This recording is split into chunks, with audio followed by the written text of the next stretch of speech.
Hi friends, bagara rice, రోటీ, చపాతీలలోకి పర్ఫెక్ట్‌గా ఉండే విధంగా మష్రూమ్ కర్రీ చేసుకుందాము. ఈ విధంగా చేస్తే నాన్ వెజ్ తిన్న ఫీలింగ్ వస్తుంది.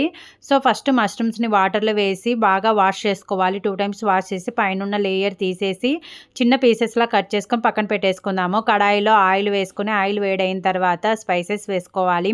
చిన్నగా కట్ చేసుకున్న ఆనియన్స్ కూడా వేసి ఆనియన్స్ వేగేలోపు మిక్సీ జార్‌లో టమోటాలు, కాజు, పచ్చి కొబ్బరి వేసి మిక్సీ పట్టుకొని పక్కన పెట్టేసుకోవాలి. అల్లం వెల్లుల్లి పేస్ట్ వేసి పచ్చి స్మెల్ అంతా పోయిన తర్వాత మిక్సీ పట్టుకున్న టమోటాలు వేసి పసుపు, సాల్ట్, ధనియాల పిండి, కారము వేసి ఆయిల్ అంతా పైకి వచ్చేంత వరకు మగ్గించుకొని వాటర్ వేసి మరిగేటప్పుడు కట్ చేసుకున్న మష్రూమ్స్ వేసి లో ఫ్లేమ్లో మనం ఉడికించుకున్నామంటే కన్సిస్టెన్సీ అనేది ఇలా దగ్గరికి వస్తుంది.